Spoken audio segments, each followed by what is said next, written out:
Capítulo 4. Panorama histórico 2. 5. Racionalismo. Empirismo. Idealismo. La filosofía de la religión de los autores cristianos medievales era elaborada dentro de un contexto explícitamente creyente y con una epistemología realista que no cuestionaba la razón humana ni las concepciones tradicionales acerca de Dios, el mundo y el hombre. A partir del siglo XVII, la reflexión filosófica se hace gradualmente más impersonal, secularizada, y alejada de las vivencias y convicciones propiamente cristianas. Se produce así un punto de inflexión en el pensamiento sobre la religión, que acentuará desde ahora sus aspectos críticos y a veces disolventes de métodos y contenidos anteriores. Aportará también en muchos casos nuevos puntos de vista y una mayor atención al rigor de las argumentaciones.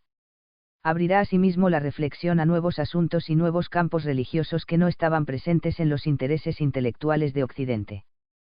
Pero la filosofía de la religión entra por nuevos caminos, caracterizados por el impacto de la naciente ciencia moderna, las posturas escépticas en grado diverso acerca de la razón y la fe, y las objeciones crecientes al teísmo, la verdad de la Biblia, y la credibilidad. Son lo que algunos han denominado desafíos a una reflexión bien orientada sobre la religión. 1.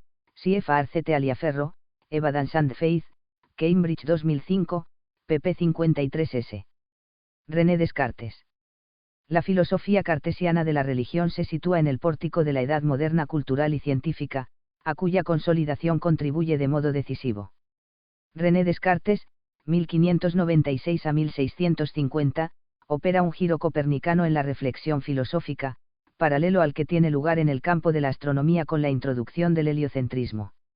La verdad ya no es definida como la adecuación del intelecto humano con la realidad, sino como la adecuación del intelecto consigo mismo. Descartes afirma la intuición intelectual, lo cual le permite construir una filosofía en la que la subjetividad del cognoscente se constituye en centro de todo el sistema. La metafísica comienza a convertirse gradualmente en epistemología o teoría del conocimiento. Descartes es importante en filosofía de la religión porque mucha de su reflexión versa directamente sobre cuestiones religiosas, tales como el conocimiento de Dios, el papel de la razón en las demostraciones de que Dios existe, la naturaleza del ser humano, la vida después de la muerte. Nuestro filósofo es tal vez el primero que introduce lo que se ha denominado concepción fundacionalista del conocimiento, según la cual todo saber genuino ha de estar fundado sobre una base de evidencias infalibles. Descartes alimentó, en efecto, la convicción moderna de que para ser racionales, las creencias religiosas han de poder ser comprobadas mediante una investigación filosófica rigurosa. El pensamiento antropológico cartesiano introduce un dualismo entre mente y corporeidad en el que lo espiritual y lo físico se conciben como radicalmente distintos. El hombre, como res cogitans, es una substancia pensante, dominada por la razón, en la que los aspectos emocionales se consideran irrelevantes. Piensa Max Scheler que el error de Descartes en este campo es haber pasado por alto el sistema impulsivo de los hombres y de los animales, un sistema que sirve de intermediario entre todo auténtico movimiento vital y los contenidos de la conciencia, siendo causa de la unidad de ambos polos. Según Scheler, Descartes habría arrancado al hombre de los brazos maternales de la naturaleza, de modo que, la fundamental categoría de la vida y sus fenómenos primarios son borrados del universo de un plumazo. 2. El puesto del hombre en el cosmos, Buenos Aires 1938, pp 90, 94. A diferencia de quienes atribuyen poder activo al mundo, Descartes lo concibe como inerte, y concluye de este postulado que su moción exige el poder creativo de Dios. Este planteamiento no está fundamentado en principios propiamente metafísicos, sino científicos. Descartes nos proporciona un ejemplo de ciencia empleada en la reflexión filosófica sobre Dios. 3. C.F.R. Taliaferro, Evidence and Faith, CAT. pp 95-96. Nuestro filósofo ofrece una prueba de orden causal para deducir la existencia del ser divino, dado que, es patente por la luz natural, de la razón, que debe haber por lo menos tanta realidad en la causa eficiente y total de las cosas como en el efecto de esta causa. 4. Meditaciones metafísicas. 3. Esta afirmación y su verdadero alcance resultan, sin embargo, de difícil interpretación dentro del sistema cartesiano. Baruch Spinoza. El judío holandés Baruch Spinoza, 1632 a 1677, es uno de los primeros críticos tajantes de la filosofía tradicional de la religión. Su riguroso sistema filosófico monista, según el cual existe solamente una substancia, y su escepticismo religioso radical, son los pilares más importantes de una construcción conceptual en la que no hay sitio para un Dios personal creador del mundo, ni para el hombre, concebido como persona libre con un destino eterno. La ecuación spinoziana que reza de ius ibe substantias ibe natura es el axioma central de un sistema intelectual en el que toda individualidad es únicamente un modo o una afección transitorios de la única sustancia divina. Spinoza se constituye en adversario declarado de toda religión revelada, incluida desde luego su propia religión paterna. La metafísica de este filósofo desempeña un papel decisivo en muchos filósofos modernos de la religión, dado que introduce en su reflexión una visión no teísta de la realidad suprema. Spinoza es el pensador que inaugura una crítica naturalista de los milagros, que tendría un célebre continuador en el empirista inglés David Hume, CFR Infra. David Hume. David Hume, 1711 a 1776, representa el punto final de llegada del empirismo inglés. Su filosofía escéptica supone cierta demolición del principio de causalidad. Su visión del ser humano como un haz de sensaciones es el comienzo de una filosofía del hombre que encontrará su apogeo en diversas propuestas antropológicas del siglo XX. Muchos dudan sobre si Hume era un deísta, un fideísta, un ateo o un simple agnóstico. Un autor contemporáneo ha publicado, sin embargo, un resumen de la conversación mantenida por el biógrafo James Boswell y David Hume pocos días antes de la muerte de este. Allí se lee, entre otras dramáticas e ingeniosas afirmaciones del filósofo, que Boswell recoge en su relato, lo siguiente: yo, Boswell, tenía una fuerte curiosidad sobre si Hume persistía en negar la existencia de una condición futura del hombre, cuando se encontraba a las puertas de la muerte.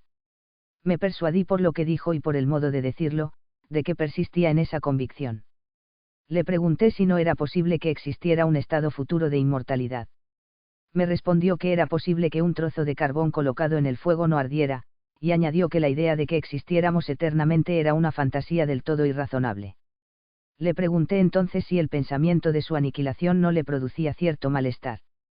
Me contestó que ni lo más mínimo. 5. Boswell Papers, citado por C. T. Taliaferro, Evidence and Faith, CIAT. p. 161. El pensamiento de Hume sobre la religión se contiene principalmente en los diálogos sobre la religión natural, publicados en 1779-6, CFR J. C. A. Geaskin, Hume's Philosophy of Religion, New Jersey 1988. Hume ocupa un lugar de importancia en la filosofía radical de la religión por sus objeciones contra los argumentos cosmológico y teleológico para demostrar la existencia de Dios. Al primero de ellos opone dos razonamientos, que han tenido una gran repercusión posterior.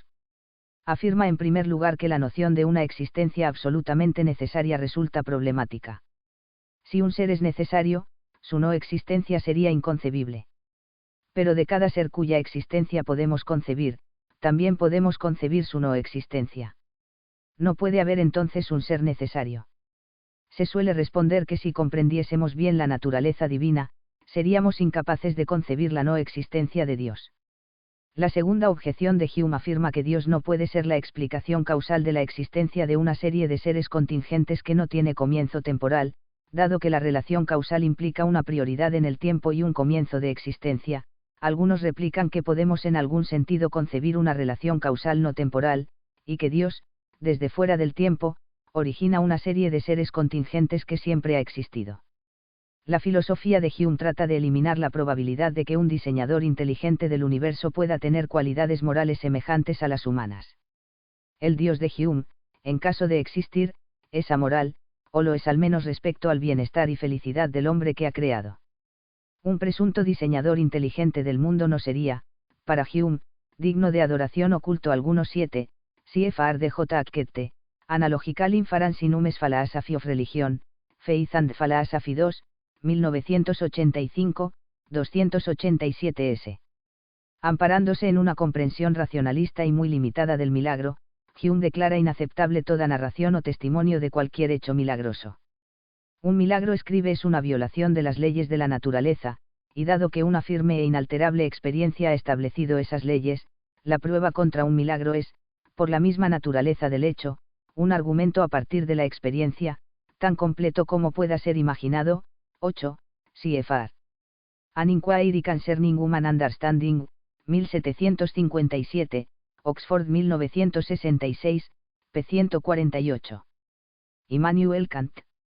La filosofía de la religión elaborada por Immanuel Kant, 1724 a 1804, se halla en completa sintonía con el entero edificio de su pensamiento sistemático, que viene a ser una síntesis de axiomas racionalistas y empiristas. Kant defiende y argumenta una idea de religión que debe ser contenida y desarrollada dentro de los límites de la razón pura. La religión de Kant es estrictamente racional, lo cual implica que debe excluirse de ella todo elemento que no proceda de la razón misma. Kant elimina, por tanto, de sus consideraciones el horizonte y los datos que podría aportar la revelación a la reflexión del filósofo. Nuestro filósofo es un monoteísta, cuya creencia en la bondad y providencia divinas prescinde de la fe bíblica. La exclusión kantiana de la fe revelada se fundamenta en dos premisas, una teórica y otra práctica. La primera afirma que no existe conocimiento de lo suprasensible. La premisa práctica dice que el hombre tiene una llamada natural y propia a pensar por sí mismo, y que no está moralmente obligado a creer en lo que no puede probarse mediante unas razones adecuadas y suficientes. Es indudable que Kant edifica su sistema sobre una noción propia de religión, que ha de cuadrar con el resto de sus premisas epistemológicas y éticas. Se ha dicho que, Kant apenas es capaz de comprender lo que la religión quiere ser y lo que es efectivamente. Para él, la religión no es una relación vital entre Dios y el hombre, sino únicamente una actitud de respeto a las propias emociones y a las propias ideas sobre Dios. 9. F. M. N. Goz, Le Problème de la Prière, Review de Histoire de Philosophie Religieuse, 1925, p. 582. La religión de Kant tiene todos los visos de ser una religión irreal. 10. C.F.R.H. de Humeri, Critique et Religion, París 1957, 128. La filosofía kantiana de la religión ha encontrado una de sus matrices principales en la idea de religión que se halla implícita en el discurso teológico de Martín Lutero. Podría afirmarse que Kant es el gran escolástico del protestantismo. No conviene olvidar que vive y piensa en el horizonte religioso concreto del cristianismo reformado. La visión religiosa protestante y sus concepciones sobre Dios, el mundo, el hombre y las relaciones entre fe y razón no son simples elementos extrínsecos o añadidos, sino que entran a determinar de manera decisiva la visión crítico-metafísica de Kant. Parece, en efecto, que la opción racionalista le adviene a nuestro autor en el horizonte interpretativo, teórico y práctico, del luteranismo, y que la elaboración autónoma y original que Kant propone de la religión sobre una base moral se hace eco de hondos motivos teológicos que actúan en la dinámica y motivaciones de la reforma religiosa. No se trata de un paralelismo, sino de una implicación tan profunda que a veces puede no apreciarse en la superficie y la letra de las formulaciones y argumentos que Kant propone de modo discursivo y sistemático. Hay una patente afinidad entre la progresiva racionalización de la fe protestante y su creciente interpretación moral de la religión, y los presupuestos del sistema religioso kantiano. 11, CFR BBAUCH, Luther und Kant, Berlín 1924, W. S. Schultz, Kant y el Philosoph der Protestantismus, Hamburg 1961. Kant se mueve intelectualmente en un escenario religioso que le precede y en gran medida le determina. Piénsese en la teología decididamente racionalista del llamado movimiento neológico del siglo XVIII, y en la orientación inicialmente antirracionalista del pietismo, con su devaluación de lo dogmático y la identificación rigurosa de religión y moral individualista y de conciencia. 12, C. Esposito, Introducción a Kant, Lezioni di filosofia della religione, Napoli 1988, pp. Kant puede haberse visto también influido por una concepción de la fe de origen calvinista, que considera la creencia como algo esencialmente práctico. La fe deviene aquí una consecución gradual de la perfección moral del hombre, justificada y dirigida por la ley impresa en la naturaleza por Dios creador. La religión viene a coincidir para nuestro filósofo con la curvatura práctica de la razón humana sobre sí misma. La tendencia metafísica de la razón no se puede realizar especulativamente, pero puede ser actuada moralmente, a condición de prescindir de cualquier dato externo al sujeto, autónomo. Es decir, tanto el objeto como el sujeto de la religión, Dios y la exigencia racional del hombre de abrirse al infinito, han de ser reducidos a la interna autodeterminación de la ley moral como deber de la razón. En los escritos kantianos sobre el problema de la existencia de Dios se evidencia la imposibilidad de aplicar una razón determinante a la realidad absoluta, como puede aplicarse a causas contingentes. Dios no es considerado objeto de demostración, sino objeto de fe. Y esta fe viene determinada exclusivamente por la moral y en orden a la moral. El concepto de Dios, como ideal trascendental, no se refiere a un objeto dado en la experiencia, sino que asume como objeto propio el uso mismo del intelecto. Kant considera necesario afirmar a Dios como razón suprema que impera según las leyes morales, y como creador y regidor del universo. Pero es evidente que este ser moralmente originario no es para Kant el que fundamenta la obligación moral. Ocurre precisamente lo contrario, dado que es la razón misma la que pone y decide la conexión entre el bien derivado y el sumo bien originario. La obligación moral del hombre es así concebida como pura autodeterminación racional, y como ley moral autónoma. La razón humana puede y debe, para Kant, realizar autónomamente su naturaleza a través de la admisión de la alteridad de Dios respecto al mundo. Pero se trata de una alteridad cuyo sentido de trascendencia ha sido devaluado. La trascendencia no se entiende aquí como algo a lo que tiende la razón y que no depende de ésta, sino exactamente al contrario, trascendencia es la necesaria totalidad ético final de la entera realidad en el horizonte que la razón misma ha establecido. 56s. 56s. Moral y religión se unen en el sistema kantiano dentro de un único proyecto filosófico. Se diferencian solo porque en la moral los deberes morales se practican como principios fundamentales de todo ser racional, que debe actuar como miembro de un sistema universal de fines. En la religión, sin embargo, esos mismos deberes se entienden como mandatos de la suprema voluntad divina, dado que las leyes morales son las únicas que se armonizan con la idea de una suma perfección. En esta armonía o consonancia se justifican la religión y su objeto. El Dios que plenifica la moral kantiana se identifica con la idea de que la felicidad del hombre coincide con el absoluto y puro dominio de la razón. Kant excluye tajantemente del ámbito teológico todos los elementos que postulen o admitan una acción o intervención sobrenatural. Lo suprasensible puede ser admitido, pero no lo sobrenatural, o cualquier cosa que sobrepase la naturaleza física del mundo o la naturaleza moral del hombre. Frente al misterio, Kant oye solamente el profundo silencio de la razón. En este silencio no resuena ninguna presencia, sino solo el vacío de la autodeterminación racional. La filosofía religiosa de Kant ha ejercido una influencia extraordinaria en el pensamiento moderno. Su exaltación de la dignidad humana ha hecho resonar fibras profundas de la sensibilidad que forma parte del bagaje intelectual y afectivo de la modernidad cultural. Su insistencia en la centralidad de una moral que absorbe lo religioso sintoniza sin duda con la vigencia creciente de un tipo de religiosidad que se construye mucho más desde abajo que desde arriba, más desde la tierra y el hombre que desde el cielo y desde Dios. La visión kantiana consagra la idea de que la religión no pertenece a la esfera del saber y del verdadero conocimiento, sino al mundo subjetivo de la piedad y de las emociones. Es un postulado que no ha perdido hoy nada de su vigencia y que constituye uno de los pilares de un agnosticismo filosófico y religioso, dotado de considerable agresividad intelectual. Friedrich Schleiermacher. Friedrich Schleiermacher, 1768 a 1834, es el pensador protestante más importante del siglo XIX y el hombre que ha dictado a la teología reformada gran parte de las cuestiones que la han ocupado, y en parte la ocupan todavía. Preocupado por encontrarle a la religión un fundamento que permita distinguirla claramente de la filosofía, Hegel, y de la moral, Kant, Schleiermacher cree hallarlo en el sentimiento, es decir, no en la razón ni en la conciencia ética. Un hilo romántico recorre la obra entera de este pensador, que se niega a rendirse a lo que juzga tiranía de la razón en el campo religioso. Él representa también un tipo de racionalismo más flexible, porque, en materia de religión, el espíritu humano se erige en conciencia productiva de las creencias cristianas. Schleiermacher reformula y da nuevo impulso al proyecto religioso deísta, pero lo hace desde presupuestos diferentes de los de Kant. Conecta mucho más con el monismo de Spinoza, como demuestra su renuncia a una noción de Dios como ser personal y diferente del mundo. Mundo creado y Dios son para Schleiermacher nociones correlativas que se exigen mutuamente. Dice nuestro autor, la suma total de la religión es sentir que, en su más alta unidad, todo lo que nos mueve el sentimiento es uno, sentir que todo lo singular y particular solo es posible por medio de esa unidad, sentir que nuestro ser y nuestra vida son un ser y una vida en Dios y a través de Dios.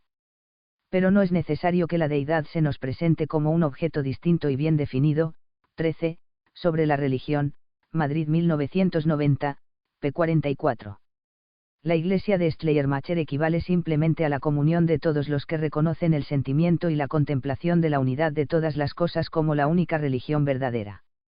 Lo cual no supone sin más el rechazo de las iglesias organizadas en torno a unas doctrinas dogmáticas y morales, y a unas praxis litúrgicas. El núcleo último de la realidad necesita recubrirse de ideas y prácticas concretas, dado que la inmediatez del sentimiento religioso ha de venir mediado por formas particulares y contingentes, que no son necesarias ni suficientes para la verdadera piedad. Esta piedad no se ve perjudicada en modo alguno por la ausencia de doctrinas particulares. Georg Wilhelm F. Hegel. La filosofía religiosa de Schleiermacher se formula en directa oposición al racionalismo religioso extremo de Hegel, que tuvo tiempo a su vez de criticar las posturas de aquel. Hegel, 1770 a 1831, desarrolla su pensamiento sobre la religión en una serie de escritos cuya composición se extiende desde 1821 a 1827. 14. P.M.M. Erklinger, Philosophy, Theology and Hegels Berlin Philosophy of Religion, 1821 a 1827, New York 1993. Su sistema trata de superar el dualismo epistemológico, fenómeno experimenta BLE / cosa en sí incognoscible, y antropológico, hombre sometido a la necesidad / hombre libre, mediante la intuición intelectual, que ya había sido tenida en cuenta y empleada por Descartes. La intención de Hegel es recuperar la metafísica, en el marco, desde luego, de una concepción sistemática muy personal. La categoría central del pensamiento hegeliano es la de espíritu. Este espíritu infinito se autogenera y se realiza dialécticamente en el proceso histórico a base de seres finitos. El punto final de este proceso es el momento en que el espíritu retorna a sí mismo tras haberse alienado en la naturaleza. El espíritu absoluto no es para Hegel una realidad trascendente, sino un concepto que parece disolverse en la inmanencia del mundo. La tesis central hegeliana en su filosofía de la religión es que el contenido de esta coincide con el contenido de la filosofía. Difieren porque solo la filosofía adopta la forma conceptual que es adecuada al conocimiento. La forma religiosa se encuentra para Hegel demasiado vinculada a imágenes sensoriales y narraciones históricas. La religión es la elevación del espíritu finito al espíritu infinito o absoluto, pero suele ser mal interpretada como un encuentro personal con un ser supremo. Solo en su vertiente filosófica la religión permite descubrir que la forma más elevada de autoconciencia es el único lugar donde la totalidad infinita deviene autoconocimiento, y que es espíritu más que naturaleza, y sujeto más que sustancia. Hegel no rechaza los temas y categorías tradicionales del cristianismo, pero trata de someterlos a una radical reinterpretación. Así ocurre con la Trinidad, Dios, Jesucristo, salvación, gracia, resurrección, pecado. Como elevación del espíritu humano, lo religioso ocurre en todas las religiones históricas. Pero tiene lugar plenamente en la religión cristiana, como la más perfecta y consumada religión. El cristianismo aparece realmente así solo cuando adopta forma filosófica y se reinterpretan sistemáticamente sus categorías fundamentales. Es la religión revelada no porque la palabra divina se ha dejado oír en la tierra, sino porque la razón humana hace plenamente manifiesta la verdadera naturaleza de Dios de modo filosófico. Jesús de Nazaret no es el Dios hecho hombre, sino la encarnación de la verdad universal de que lo humano en cuanto tal es divino. El Dios de Hegel, al que el filósofo suele llamar espíritu, no es, por supuesto, el Dios de la fe tradicional teísta. No es un Dios que existe independientemente de la mente humana. Es un espíritu que vive a través de los hombres finitos. Estos son los vehículos indispensables de su existencia. Lo son como conciencia, racionalidad y voluntad.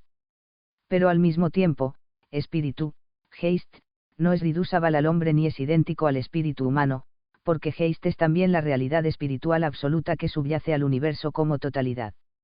El espíritu tiene propósitos y lleva a cabo fines que no pueden ser atribuidos a espíritus finitos en cuanto finitos. Estos entes finitos sirven, más bien, a las proyecciones del espíritu infinito. El hombre se comprende a sí mismo cuando se ve un vehículo de un espíritu mayor. En el sistema hegeliano no hay muerte de Dios ni tampoco ausencia de Dios, como en otros sistemas posteriores.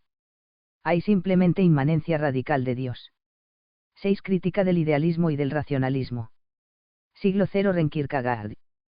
El pensamiento religioso del danés siglo Søren Kierkegaard, 1813 a 1855, significa una vigorosa reacción contra el sistema hegeliano, y sobre todo un intento de exponer la singularidad y el carácter operativo único de la fe y la existencia cristianas.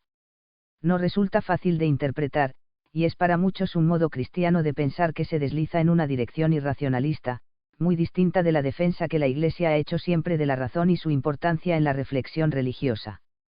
Kierkegaard critica al pensamiento hegeliano porque no deja sitio para el individuo. Hegel parece haber olvidado lo que es un ser humano. Su monismo tampoco tendría en cuenta la infinita diferencia cualitativa que existe entre Dios y el ser humano. El sujeto real es para nuestro filósofo el sujeto que existe religiosamente ante Dios como pecador. La filosofía de Hegel es además para Kierkegaard puramente gnóstica, y no es capaz en absoluto de hacer justicia a la honda paradoja que vive en el corazón del cristianismo, consistente en el hecho de que Dios se ha hecho hombre. Nuestro autor se aplica con cierta vehemencia a denunciar las graves insuficiencias de la visión de Dios y de la idea y práctica de la fe, que han arruinado, a su juicio, el protestantismo tradicional y lo habrían vaciado de auténtica religiosidad. Se alza contra una noción plana de Dios que no incluye la percepción sobrecogedora del misterio divino, y contra una fe que no es fuente de devoción y arrepentimiento por el pecado. Kierkegaard ridiculiza el planteamiento religioso romántico, al que tacha de simplemente estético, y sobre todo se encara con la llamada objetividad de un Dios captado principalmente por la razón. Esto no significa que acepte una visión inmanente de lo divino, sino que la única facultad del hombre creyente que percibe a Dios es la fe. Kierkegaard acepta sin restricciones la absoluta realidad de Dios, que se ha encarnado y revelado históricamente en Jesucristo, al margen de lo que un individuo incrédulo pueda pensar. La no objetividad de Dios significa que Dios no es demostrable según el conocimiento conceptual. Solo se le reconoce y se entra en relación con él en el compromiso y la decisión personales, originados en la fe. Existe para Kierkegaard una inevitable discontinuidad entre filosofía y experiencia religiosa. Su pensamiento se detiene con agrado, como lo hizo Tertuliano en el siglo II, en la oposición entre fe y razón. Se le ha objetado por autores modernos que un encuentro entre Dios y el hombre que no encierra conocimiento nocional o contenidos intelectuales no podría proporcionar al sujeto creyente razón alguna para pensar que se ha encontrado realmente con Dios. Puede presumirse a pesar de todo que Kierkegaard no elimina la objetividad divina, y que la relación fe-experiencia mantiene cierto alcance cognoscitivo. La postura de Kierkegaard acerca de Dios hace, sin embargo, cierta violencia a la enseñanza bíblica y a la experiencia creyente. Dios es para él completamente desconocido al margen de la fe y el encuentro que ésta efectúa con lo divino. La Iglesia estima que Dios es conocido en alguna medida por el hombre, en el que la imagen divina se ha desfigurado por el pecado, pero no se ha borrado. La relación entre creador y criatura no es tenida en cuenta por Kierkegaard, a efectos del acceso a Dios que puede proporcionar al ser humano. Kierkegaard rechaza, por racionalista, la idea de que la decisión humana de creer exige ser justificada. Piensa que la religión auténtica no ha de identificarse o asociarse con la razón ni con la metafísica. Pero tampoco acepta una fe puramente teórica, que provoca autocontemplación en el sujeto y no le empuja a hacer algo por Dios y por los demás hombres. Kierkegaard es en cualquier caso un gran testigo intelectual y operativo del cristianismo. Su pensamiento, de difícil interpretación, ha ayudado a muchos a percibir y vivir la originalidad de lo cristiano. John H. Newman. El converso inglés John H. Newman, 1801 a 1890, es uno de los más eminentes y asistemáticos filósofos de la religión de su siglo. Sus ideas se recogen principalmente en los sermones universitarios, 1826 a 1843, y en la gramática del asentimiento, Grammar of Assent, 1870, pero se hallan sembradas en toda su extensa obra teológica, en la que se dan cita continuamente la razón y la fe como aspectos fundamentales de la psicología y de la conciencia cristianas. Newman es un pensador esencialmente religioso que aborda todos los asuntos humanos en su relación con Dios. El único Dios que reconoce es el del Evangelio, que ofrece a la razón la más alta sabiduría, porque le da las luces y las energías de la fe. 15, M.N.E. Doncelle, La filosofia religieuse de J. H. Newman, Strasbourg 1946, p. 202. El personalismo moral y una teoría de ideas que se desarrollan en el cristianismo y en la mente de los creyentes son dos aspectos centrales del pensamiento newmaniano. La mirada inicial que Newman dirige al mundo de la experiencia es una mirada desencantada. Solo el yo personal resiste a su desilusión. Y junto a este el otro ser, el ser divino, con el que no se puede no entrar en relación directa, sioar ad sioar loquitur. Según algunos intérpretes de Newman, la situación inicial del yo humano es la de una conciencia frágil y amenazada en medio de un universo enigmático. El yo newmaniano no es la mónada de Leibniz.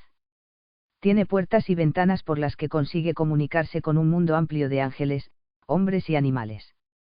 Pero cuando el hombre se dirige a este mundo, experimenta con cierta decepción que las cosas y las personas reculan. La naturaleza le ha transmitido alguna información, pero el espíritu permanece misterioso y esquivo.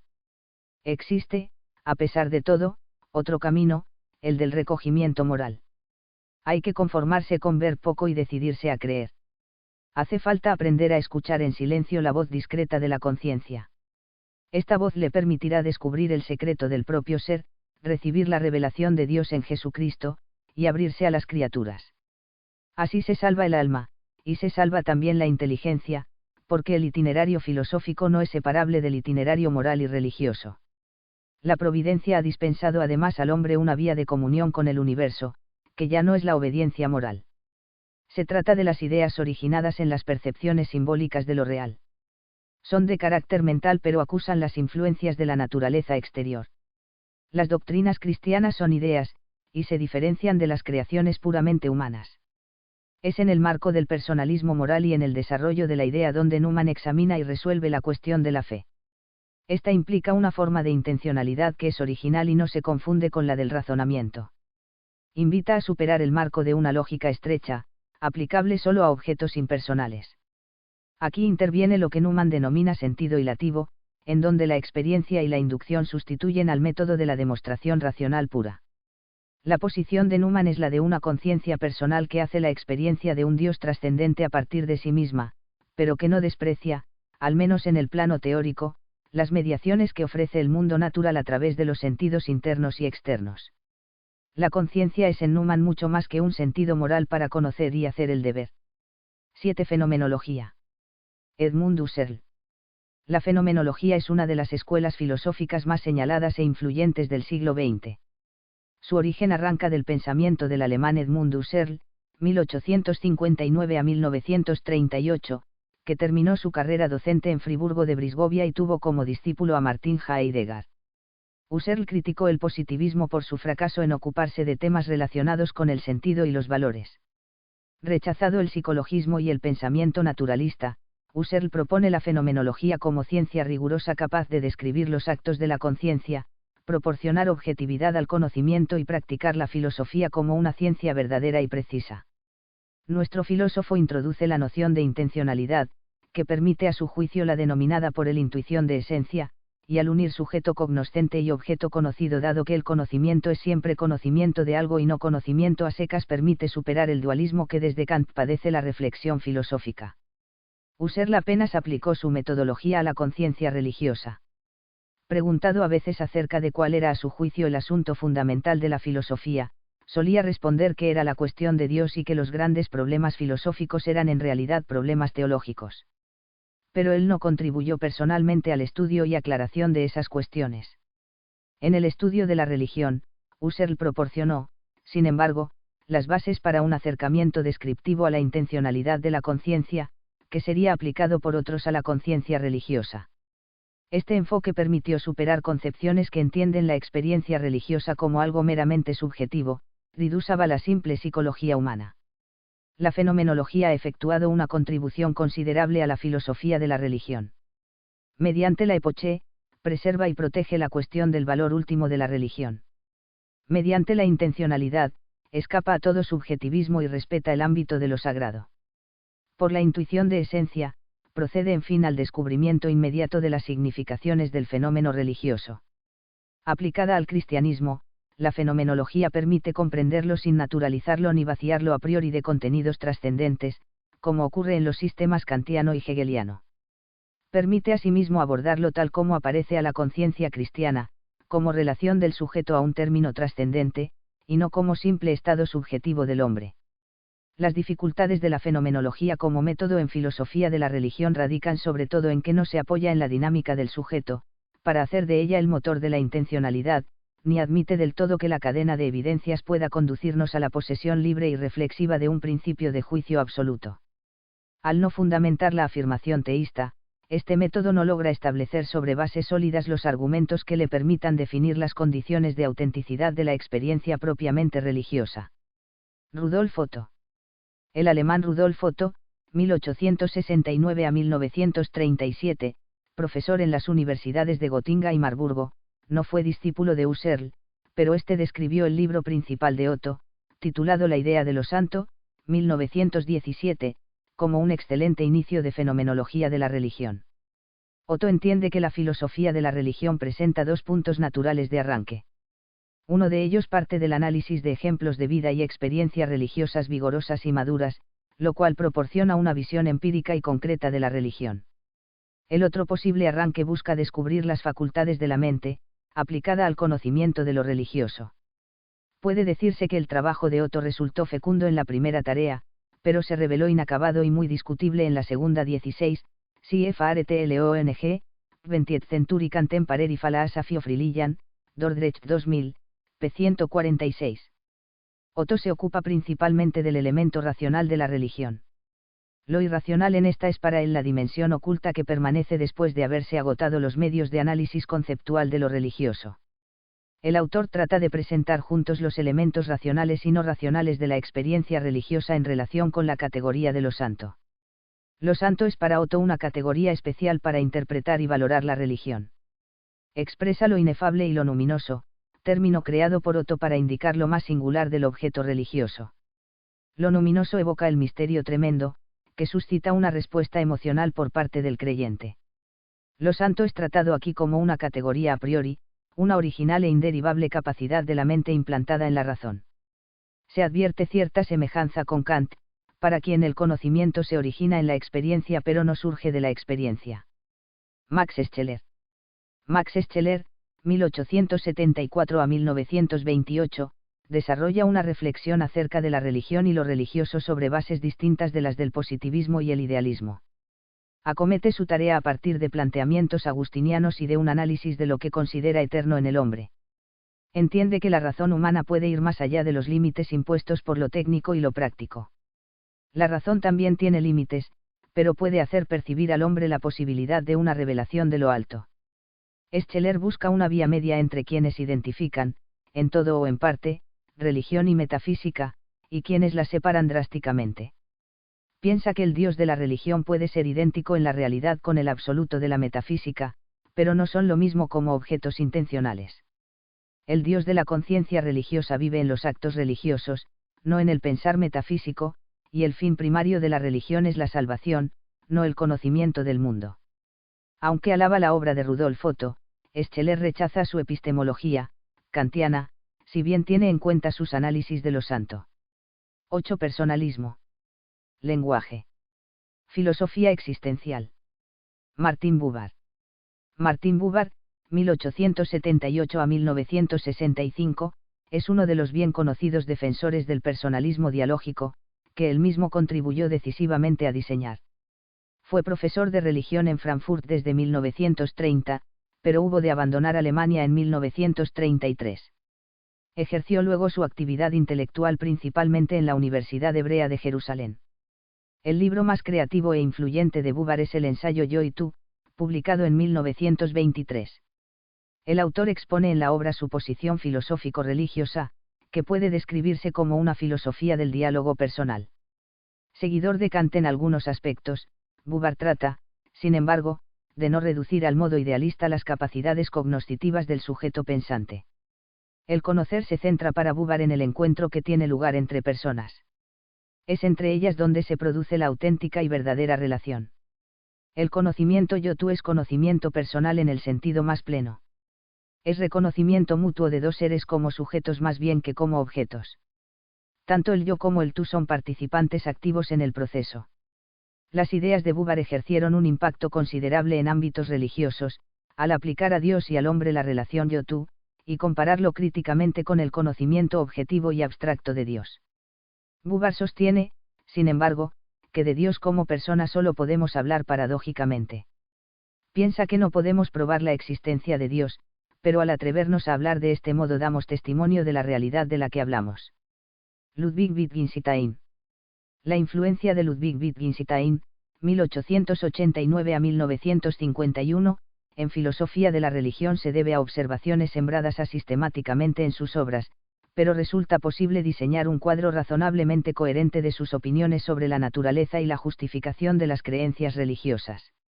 La idea epistemológica central y final de Wittgenstein en este campo es que el lenguaje y las proposiciones religiosas son inmunes a la crítica racional e incapaces de recibir apoyos racionales.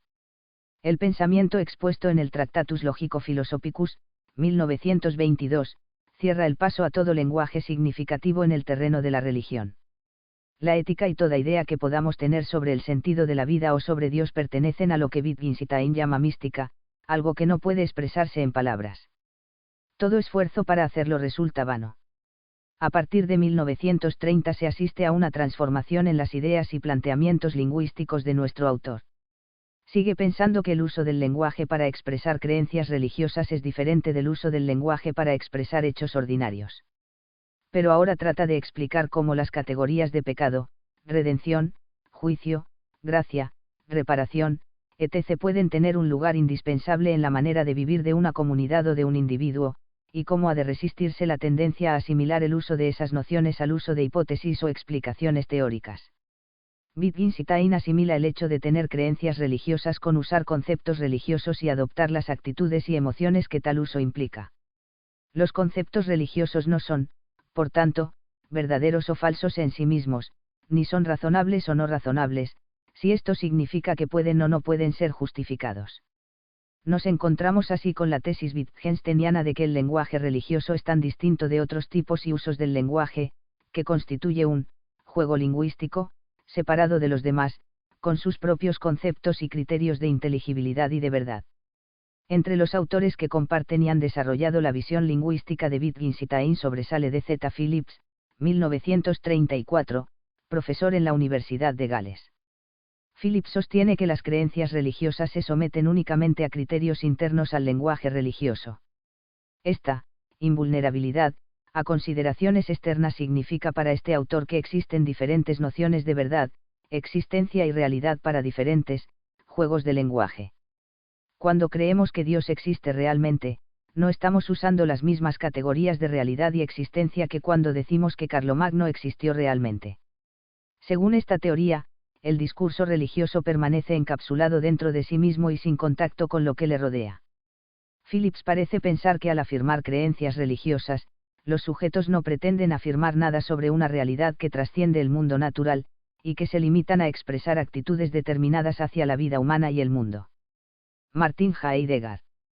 Martin Heidegger, 1889 a 1976, es uno de los filósofos más conocidos del siglo XX. Se le puede denominar un agnóstico metodológico, al que no interesa la cuestión de Dios sino la cuestión del ser y el sentido del ser. Su filosofía no supone contribución alguna al debate filosófico-teológico sobre la realidad de Dios. Heidegger piensa que no se puede hablar de Dios si no es en categorías procedentes del ámbito de la fe. El discurso heideggeriano sobre la otreidad del ser, y sobre el pensamiento meditativo como inseparable del lenguaje sobre el ser, hace pensar a algunos que su filosofía más tardía se halla impregnada de cierto tono religioso o incluso místico. Pero en realidad no es del todo así. Puede hablarse desde luego de un cierto elemento místico en Heidegger. Este elemento místico consiste, sin embargo, solo en el hecho de que Heidegger parece haber hecho suya la relación estructural entre el alma y Dios, que se encuentra en el misticismo del dominico alemán Johann Eckhart, para articular la relación, dentro de su propia obra filosófica, entre pensamiento y ser 17, CFR JDC Aputo, The Mystical Element in Heidegger's Thought, New York 1986, p. 239. Esto significa que un posible modo de entender a Heidegger es examinar su pensamiento en analogía con algunas categorías centrales del misticismo de Eckhart, que sin duda ha ejercido una influencia sobre el filósofo. Misticismo es aquí un modelo para pensar, pero pensar no es realmente en Heidegger ningún misticismo. Cuando Heidegger emplea el término Dios se refiere a un poder mayor que el hombre, una fuerza sobrehumana o manifestación del ser mismo. Es el Dios de los poetas, Hölderlin, etc., no el Dios del cristianismo.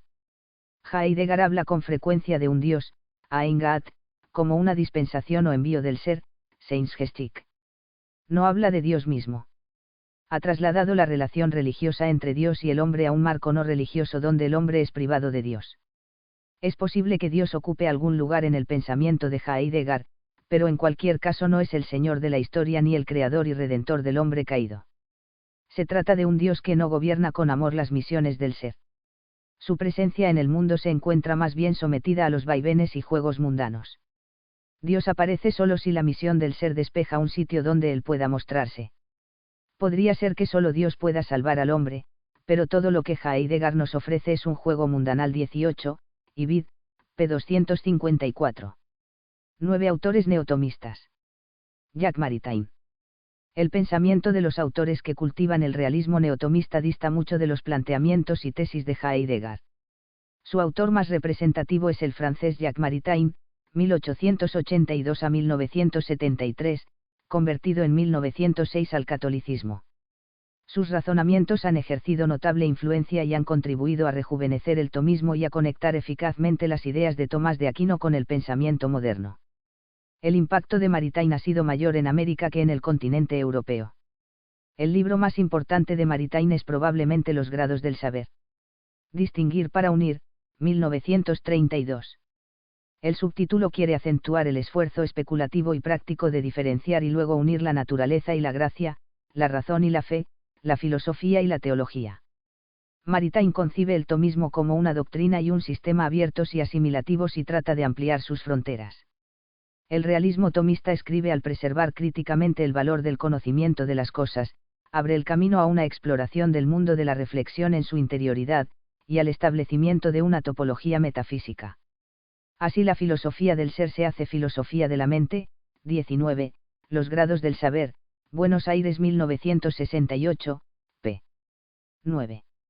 Los grados del saber son para Maritain, en escala ascendente, el conocimiento científico, el metafísico y el suprarracional, cuya forma más alta es el saber místico.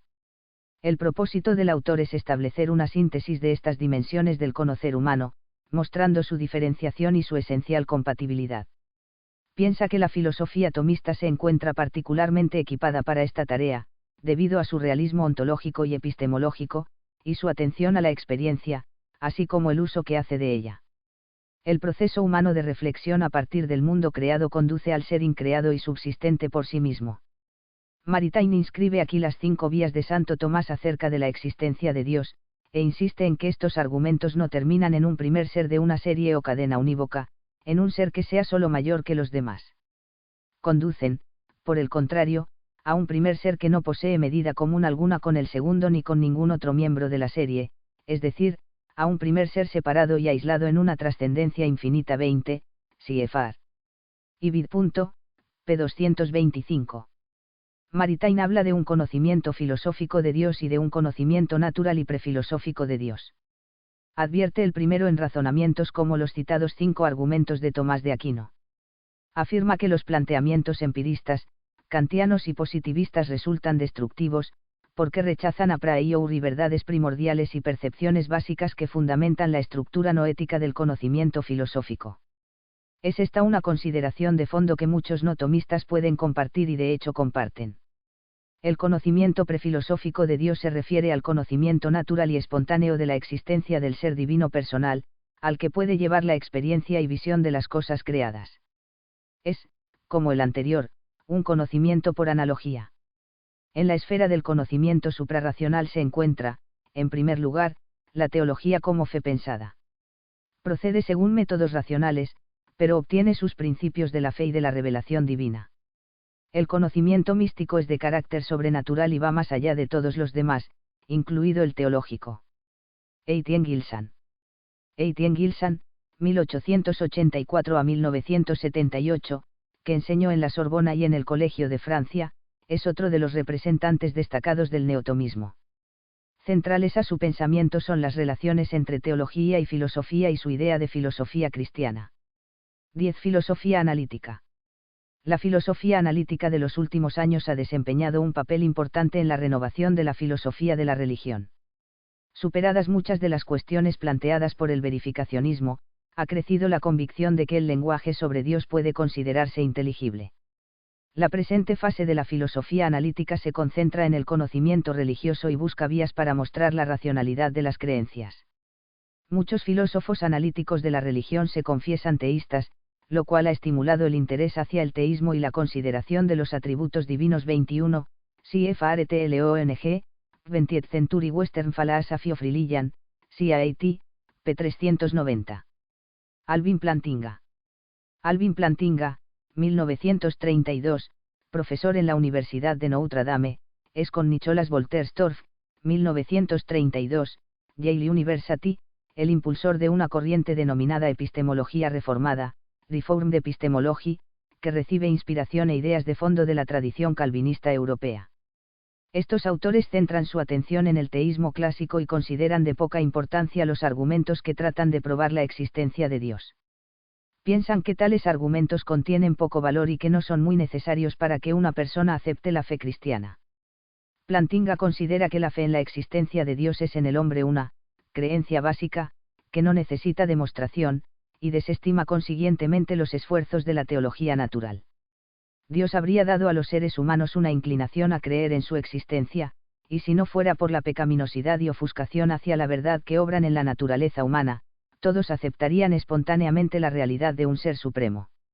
Nuestro autor afirma, sin embargo, que todo esto no significa que la fe en Dios carezca de todo fundamento, y asegura que él no defiende ninguna clase de fideísmo, en el que la fe y la razón se oponen. Hay circunstancias que desempeñan un papel definido en la justificación de la fe en Dios, como, por ejemplo, un sentido de la presencia divina, una intimación de que Dios habla a la persona o que le reprocha algún tipo de conducta o de sentimientos, una percepción de que Dios se revela en la creación del universo. El punto central de la epistemología reformada es su carácter de respuesta al evidencialismo. Su intención principal es mostrar que la fe en Dios es perfectamente apropiada y del todo racional, y que aunque no existan argumentos para justificarla, nadie ha demostrado nunca que sea irracional. Si presumimos que las creencias teístas son verdaderas, parece sensato asumir que Dios ha creado a los seres humanos dotados de las posibilidades intelectuales para conocerle. Dado que muchos hombres y mujeres conocen a Dios, es también razonable suponer que sus facultades cognoscitivas funcionan correctamente en los campos y materias para los que fueron diseñados. Plantinga y sus colegas filosóficos mantienen puntos en común con los autores de la tradición tomista. Difieren en el papel positivo que estos atribuyen a la especulación y saber racionales acerca de la existencia de Dios. William Woolstan. William Woolstan, 1921, ha sido profesor de filosofía en las universidades de Michigan y Syracuse. Tiene mucho en común con Plantinga. Su ensayo Perceiving God, 1991, es una de las obras más señaladas en el panorama de la filosofía contemporánea de la religión. La tesis central de Woolstan es que, la conciencia experiencial de Dios, o la percepción de Dios, supone y hace una contribución importante a los fundamentos de la fe religiosa. Dicho más específicamente, una persona puede estar justificada para mantener ciertos tipos de creencia en Dios mediante la percepción de Dios como siendo y haciendo acciones determinadas, as being and doing so and so, 22, Perceiving God, Isaac London, p1. La intuición de Woolstan y lo que pretende demostrar es que, en virtud de mi conciencia de que Dios me sostiene en el ser, puedo creer justificadamente que Dios me está sosteniendo en el ser, 23, y vid. La apariencia tautológica de esta afirmación se supera por el hecho de que Woolstan entiende por percepción o conciencia directa de Dios una conciencia no sensorial de Dios equivalente a una experiencia mística. Esta se concibe en términos teístas, pero no es una experiencia mediada por el mundo. Woolstan propone un modelo realista y directamente perceptivo de experiencia mística. Nuestro autor no pretende limitar todo conocimiento de Dios a una percepción mística, tal como la define. Solo sostiene que esa percepción de Dios proporciona una base esencial para el conocimiento religioso. Piensa que en la medida en que podemos aceptar la percepción sensorial como fuente prima facie de justificación de nuestras creencias sobre objetos físicos, podemos también aceptar la percepción mística como fuente prima facie de justificación de nuestra creencia sobre Dios. Woolstan responde a sus objetores con la consideración de que existen prácticas, socialmente establecidas, de formar creencias, doxastic practices, que son aplicables tanto a la percepción sensorial como a la mística. A menos que haya evidencia de que una determinada doxastic práctica no es fiable, parece racional aceptar cualquier práctica originante de creencia, que se encuentra socialmente establecida, que rinde resultados libres de contradicción interna o externa, y que demuestra un grado significativo de autoapoyo, self-support, 24, y vid. p. 184. Woolstan trata de mostrar lo que considera que tienen en común las prácticas en percepción sensorial y en percepción mística. Y concluye que la percepción mística cristiana responde a una práctica socialmente establecida y merecedora de participación racional. Existe desde luego la dificultad de que la percepción mística carece de los controles externos e imparciales que son propios de la percepción sensorial. Woolstan arguye que esta objeción indica un imperialismo epistémico que quiere sujetar indebidamente los resultados de una práctica doxástica a las exigencias de otras. Aunque reconoce que la práctica mística cristiana pueda ser epistémicamente inferior a la práctica sensorial perceptiva, aquella no deviene por eso una práctica no fiable racionalmente. El último capítulo de Perceiving God desarrolla la idea de que las bases justificantes de la creencia religiosa incluyen asimismo formas explicativas procedentes de la experiencia, la tradición, la revelación y la teología natural. Cada una de estas fuentes, incluida la percepción directa de Dios, aportaría su contribución propia, al interactuar con las demás y converger en un horizonte acumulativo de apoyo mutuo. Richard Swinburne. Nos ocupamos finalmente de Richard Swinburne, 1934, profesor de filosofía de la religión en la Universidad de Oxford. Swinburne concede a la teología natural un puesto mayor el que le dispensan Plantinga y Woolstan. Valora en gran medida la probabilidad de que Dios exista a la vista de las evidencias cumulativas que se ofrecen a su experiencia global. Dice Swinburne, los que creen en la capacidad de la ciencia moderna para alcanzar conclusiones justificadas acerca de cosas que se encuentran muy allá de la experiencia inmediata, como las partículas subatómicas y las energías nucleares, el Big Bang y la evolución cósmica, habrán de mostrarse acogedores hacia mi empresa. 25, The Existence of God, Oxford 1991, p. 2. Después de exponer una serie de argumentos, Swinburne aduce que los diversos fenómenos mencionados son más probables si hay un Dios que si no lo hay. Entre esos fenómenos enumera la existencia del universo, su orden y armonía, la existencia de personas y animales, las oportunidades de cooperación para adquirir conocimiento y moldear el universo, el patrón de la historia, algunas evidencias de milagros y el hecho de la experiencia religiosa. Añade también que la existencia del mal no arguye de modo conclusivo contra la existencia de Dios.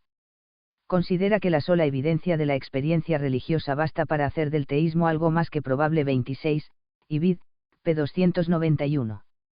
Si Dios existe es razonable esperar que podría haberse mostrado a lo largo del tiempo a personas capaces de oírle, hablar con él y adorarle. Igual que nos parece racional aceptar el testimonio de una persona sobre asuntos y objetos ordinarios, es lógico que aceptemos experiencias religiosas que proporcionan motivos prima facie para creer en sus contenidos.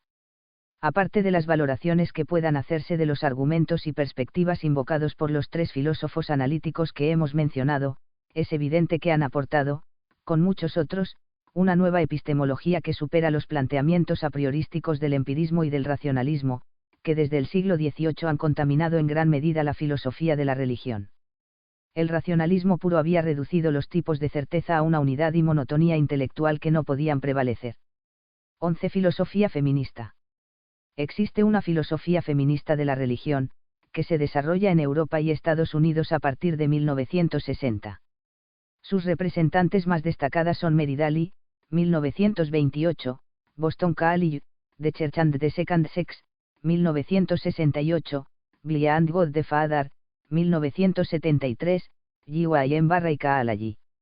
The Metaethics of Radical Feminism, 1978, Sally M.C. Fage, Vanderbilt University, Metaphorical Theology, 1982, The Body of God, 1993, Luce Irigaray, 1930, Speculum of the Other Woman, 1985, Julia Kristeva, 1941, Paris, Tales of Love, 1987, Pamela Sue Anderson, 1959, Sutherland, A Feminist Philosophy of Religion, 1978, Grace Jansson, 1948, Manchester, Godapos, S. Wold, Godapos, S. Body, 1984, Becoming Davain, 1999.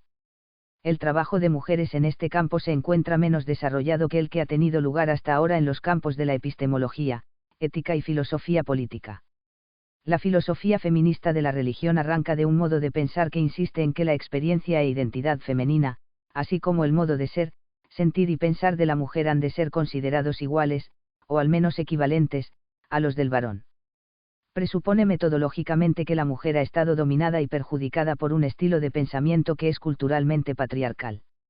Esta filosofía pone en tela de juicio algunos dualismos tradicionales, como los de cuerpo y alma, razón y deseo, sujeto y objeto. Algunas autoras avanzan propuestas reformistas, mientras que otras son más radicales en sus planteamientos. Prácticamente todas critican el teísmo tradicional y la noción de Dios que implica, así como la idea de un yo desencarnado. 1. C.F.R. C. Taliaferro, Evidence and Faith, Cambridge 2005, pp 53s. 2. El puesto del hombre en el cosmos, Buenos Aires 1938, pp 90, 94. 3. C.F.R. Che. Taliaferro, Evidence and Faith, CIAT. pp 95 a 96.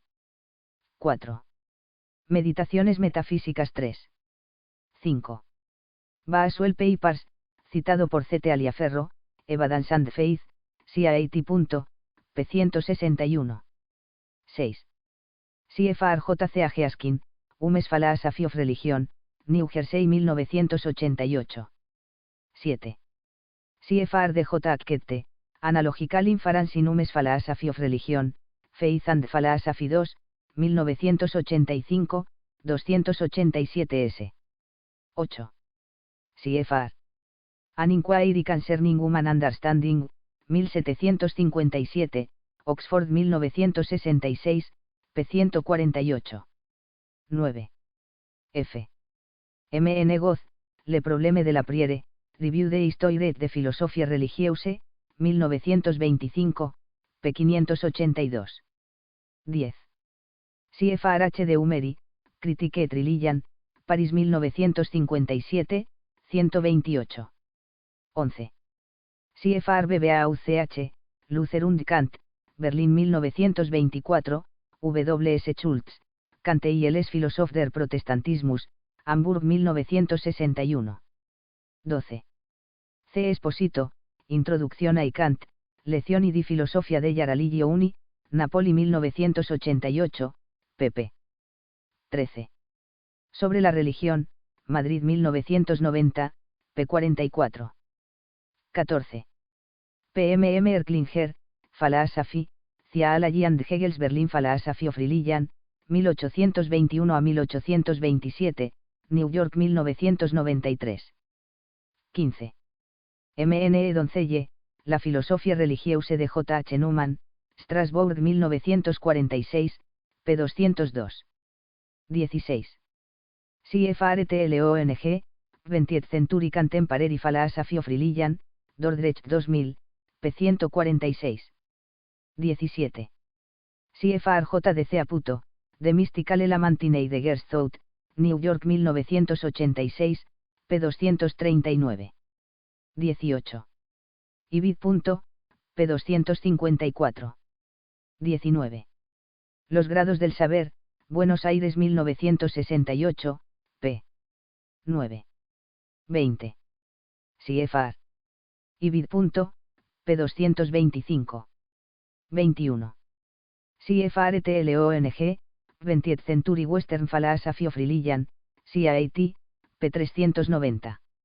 22. Perceiving God, Ithaca London, p. 1. 23. Ibid. 24. Ibid. p. 184. 25. The Existence of God, Oxford 1991, p. 2. 26. Ibid. p. 291.